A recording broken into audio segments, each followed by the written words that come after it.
Hello and welcome to Tech with Heart. I am your host, Michelle Calloway. Tech with Heart is all about enlightening and empowering small business owners to be successful by embracing technology, systems, and strategies that are going to help them stay competitive, especially in a rapidly changing digital environment. And so today's topic is strategy, strategic planning. What is it? How to go about it? What mistakes can you avoid? And so I brought to the table a special expert just focusing on strategic planning. Her name is Nadia Gill, and she's a former chief strategist at Brady Corporation, and she's also a former Googler and a former Deloitte management consultant. So she's worked with some big corporations, and she really knows her stuff. She specializes in helping companies tackle their more important goals, whether it's revamping their strategies or entering new markets or just simply growing their revenue. She has a passion for technologies such as AI, machine learning, and cybersecurity. And so she can see how those technologies give businesses insights so that they can have a better competitive advantage. So help me welcome to the Tech with Heart stage, Nadia. Hi, thank you for having me. We are thrilled to have you. So let's dive in. We've got a lot to cover because, it's a new year. We always want to start the new year strong, and it's good to have a strategy in place. So let's go ahead and say, Nadia, what are some of the common mistakes you see small business owners making in regards specifically to strategic planning in their business? Yeah, so, let's pedal back a little bit to understand how most companies do a strategic planning, what a strategy is and it is not. So most companies do the following. They look at their last 12 months results, project by project or division by division. They take account of what worked well and things they need to stop doing. They look at the sales they had in those projects or divisions, and they look at the economy's projections for next year in the area where they operate. So, for example, a company that sells hammers, if the projections for sales of hammers or the overall construction industry is a growth of 4%, companies allocate 4% of growth to the hammer division. Or if they feel optimistic, they allocate 5%. Now, let's talk about costs and expenses and cash outflows. All companies, large, small, individuals, they have more control on their expenses and cash outflows, with the possible exception when the IRS has taken over control of the bank account. In that case, nobody has control but the IRS. But, okay. So companies don't have control on whether someone is going to buy from them or stop buying altogether. They don't have control on the sales side, but they have control on whether they are going to pay someone or whether they are signing for a bigger lease. So back to the example of the hammer division. They decided that this year they are going to have a 1% savings on their expenses. That's the budget in a very simplistic way. So then most companies create a list of activities that they say they are going to do or stop doing, and they call that strategic planning. The examples, they are going to start a new store. However, there needs to be a strategy behind it. So this takes us to what a strategy is. So per Professor Roger Martin, strategy is an integrated set of choices that position your company on a playing field of your choice in such a way that the company wins. Let me say it again. Strategy is an integrated set of choices that position your company on a playing field of your choice in such a way that the company wins. It specifies a competitive outcome that you wish to achieve.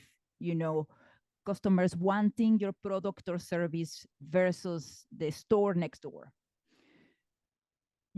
You decide on this strategy why you are on this playing field and not on this one, why you are opening a store in Kansas instead of San Francisco. It needs to be doable.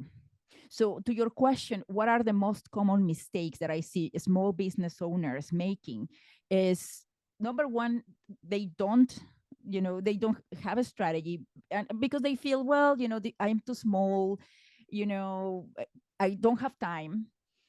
And that takes me to my next point, which I'm sure most of your audience knows, which is not delegating the task that you can and should delegate. And by the way, I see this in large organizations too. Everybody is so busy that they do not allocate the time to think about the strategy, about the competition, about where the market is actually going. They focus on, well, again, the hammers sold $1 million. Next year, the construction industry will grow 4%. So it's going to be a 4% growth on the $1 million. That's not a strategy. But again, all of this is not because, people don't really notice it. It's just they are so busy. And that leads me to my next point, which is the third mistake, which is we need to let go of control, because cloning you as the leader of your business is not possible yet. So you are the most important piece of the equation. Therefore, let's delegate the task that you can delegate so that you are allowed the time for a strategy. So that's a good point. I know you're right. A lot of small business owners struggle with the idea. I mean, I struggled with it for years. Like, I can do this. It's going to take me too long to try and teach somebody else to do it. So I might as well just do it. But each minute starts chiseling away at your ability to lead, because you're in the weeds doing a task that could be done by somebody else. So yes, there is time invested in creating what we call a system or a procedure in which somebody else can learn how to do what it is that you want them to do. And AI can help with some of these tasks, but there's still oftentimes you need a human being assistant, or somebody like a management assistant, somebody to help you take care of the things of running a business that can easily be done by somebody else that doesn't have all your other areas of strengths and expertises, right? So good point. All right, so moving on, I know that you did talk about researching. You obviously need to know what's happening in your industry. You obviously need to know what your competition's doing, how you expect your share of the market, how you expect to acquire that or grow that.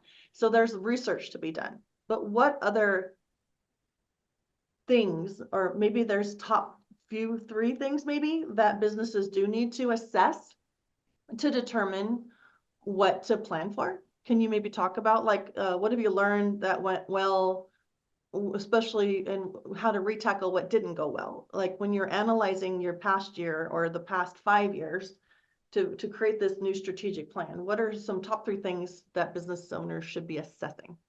Yeah, and this is a fantastic question. And one thing, before we jump on that one, we need to step back again. And by the way, I do this with one of my bosses in every job. Like, okay, let's step back and look at the bigger picture, which is, I want you, to take this Friday, an hour, take a piece of paper and write down and tell me on LinkedIn what makes your business special, different from the others. So I'll give you an example, very tactical, very tangible. I used to have this amazing CPA in New Jersey. He unfortunately died of a heart attack, but I always speak about him. His name was Greg, and he was in a small town in New Jersey, random small office, and I got him just out of, very random. But what made him special is that he knew also wealth management for normal humans like me. So my husband and I don't have, we are not rich. So we are normal humans. But, he was the first CPA ever who said, well, you and your husband, have you considered on opening this account in this, in Northwestern, or, fidelity.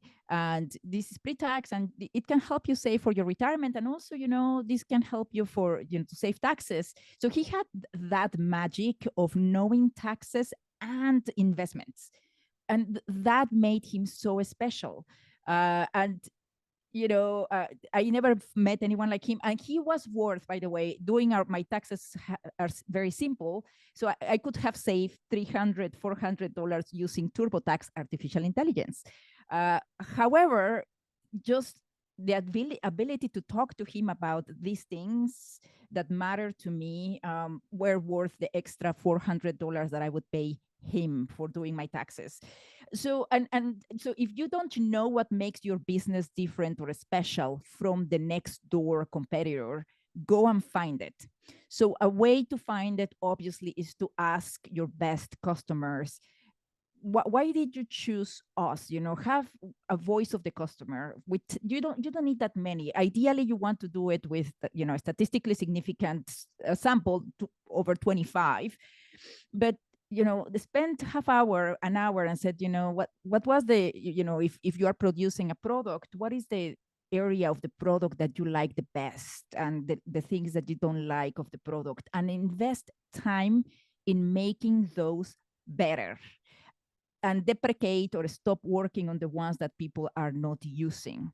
Because what you want is to be super proficient, super expert, like have this magic that will make people choose you instead of the cheaper alternative. So that's super important. And this part of a strategic planning. The other one is take a look at your financials. Did you really make money last year? Because one thing is to sell, but the other thing is to spend. So again, as I mentioned earlier,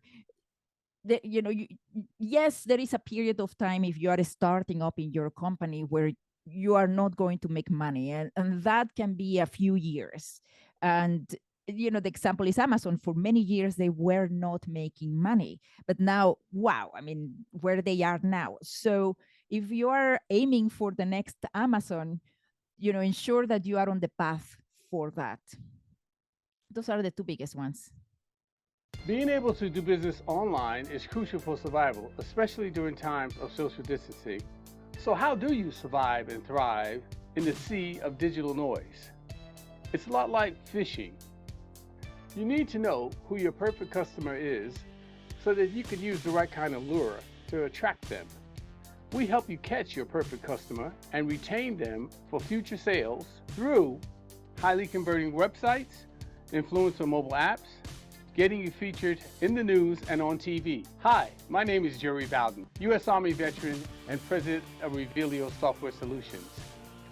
Our goal is to help you rise above the competition, be seen as an expert authority in your industry, and embrace technology to stay competitive for long-term success. It's more affordable than you may think. So reach out to us at Revealio.com, and together we will make your business come alive. Thank you. Let's just do a recap. So the things to assess first and foremost are, what about your business or your product or your service is so unique, and that's making that product or service fly off the shelf? What aspects of those things or those services are people raving about? What can you do to make those better so that you're not focusing on all the other stuff that's not making you money, so that you can shine brighter in that one area where you're super strong? That's one. Yes. Secondly is to go ahead and assess what your profit margins are. And then when we talk about profit, so there's like gross profit and then there's net profit. So you make a sale and you're charging $100 for something that only costs you $10 to produce. That's $90 net, but then there's, what about the cost of producing that thing? So that goes into pulling out of that gross profit. You have to subtract that too. It's cost of goods sold or whatnot. So you have to do all that math to identify what your actual profit is.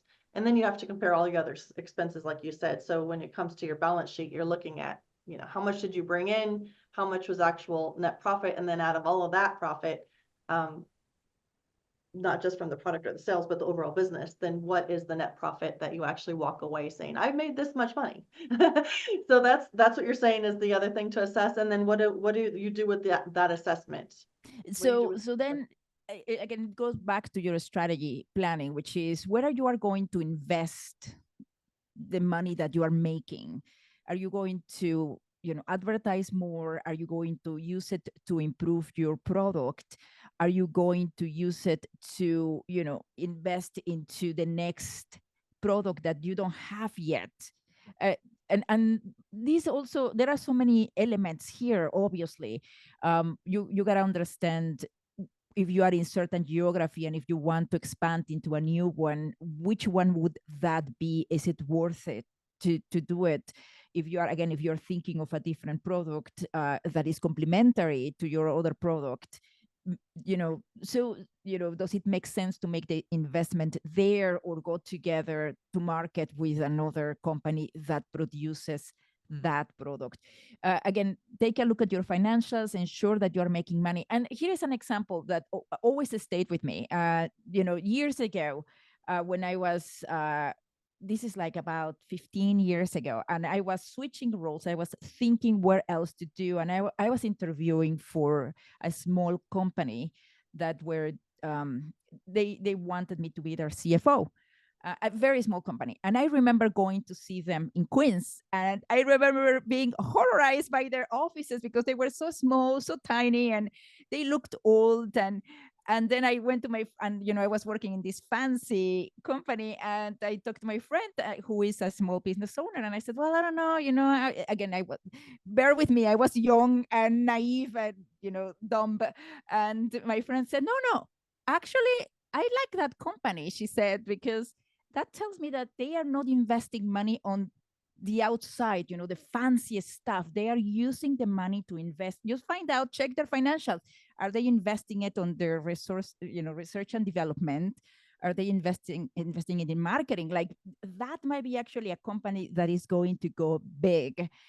Lo and behold, the company went big. I did not get the job. They went with another candidate.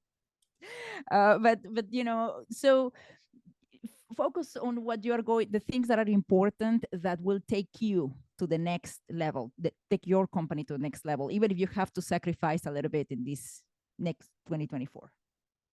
Well, that was a really great story. Thank you for sharing that, because yes, just because you are making a profit doesn't mean you should go buy a car. You just you really want to see the bigger picture, like where are you heading? And so it is good to have somebody like you in their corner. I know that you are open to meeting with small business owners that maybe heard you on this episode. So can you share how they may be able to reach out to you and will you offer them like a free, just quick, consultation? Yeah, absolutely. Find me on LinkedIn. I am Nadia Gill, one word. It's linkedin.com/n/Nadia Gill, one word, only one L. Oh, and the Gill, Nadia Gill, only one L. Yes, my last name has only one L. Okay, great. Thank you for that. Now, strategic planning is a must. If you don't plan, you plan pretty much to fail. So can you give us a thought or a phrase to a small business owner that's listening right now that maybe feels like, oh, it sounds like so much work? Can you give us a thought or a phrase that you want us to remember about this topic of strategic planning? Yes, and it has nothing to do with the strategic planning, which is you are the most important piece of this equation. There is no other you. There is a lot of artificial intelligence, but still you cannot be cloned yet. So prioritize your health, both physical and mental, because everything else can be delegated. Your taxes, shopping for groceries, finding a new lease, you are the most important piece of this equation, because without you, your business is not going to survive or to grow or to thrive. And you see it, the most successful entrepreneurs and business owners, they are in an excellent shape. I mean, they work out, they you look at them and you're like, oh, this guy is going to live, or this woman is going to live until she's 125 years old. It's just prioritize your health for sure. That's a really good point, because I know a lot of small business owners are wearing so many hats, especially when you get going. It is hard when you don't have the finances to potentially hire support, but you need to get there fast. You need to get to the point fast where you can bring in some help.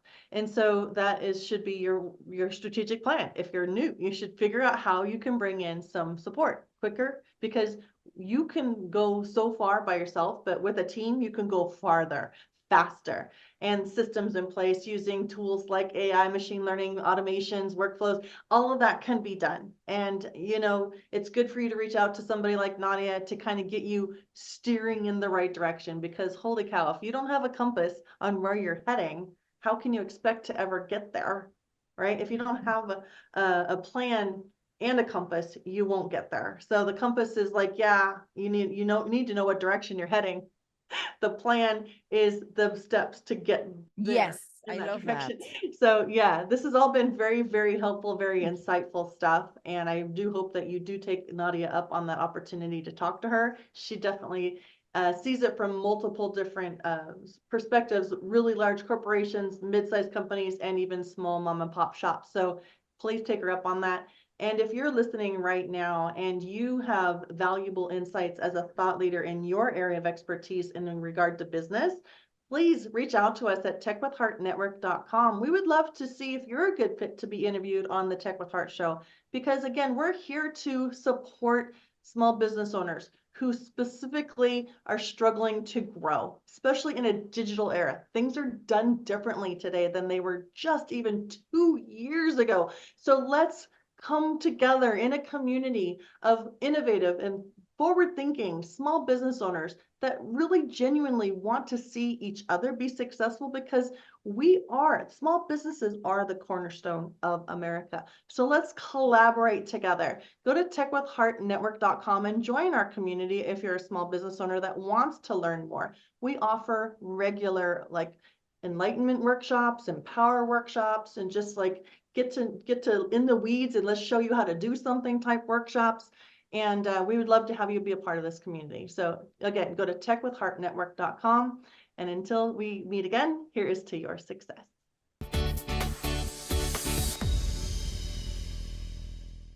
Your story needs to be seen and heard, and your brand needs to be revealed. Revealio elevates purpose-driven businesses into the spotlight through video storytelling, augmented reality video marketing, and professional website design. Get discovered online or in the news. Be featured in national magazines or host your own TV, podcast, or live radio show. Together, we make your brand come alive. All it takes is Revealio. Visit Revealio.com to get started today. Minority and service disabled veteran owned.